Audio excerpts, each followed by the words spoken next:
Today we're at Chippenock Cemetery in Rock Island, Illinois, checking out David M Tipton's grave. This guy was supposedly best friends with the famous Mark Twain. He was a riverboat captain, and I think he actually died on a riverboat.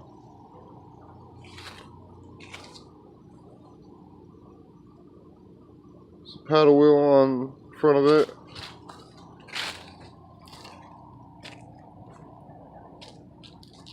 Now, I think it was his crew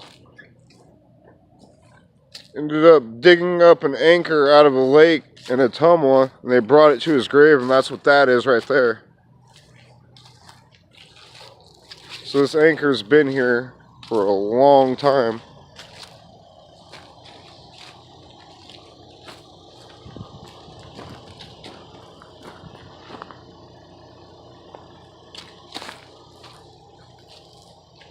Look at the gravestone again.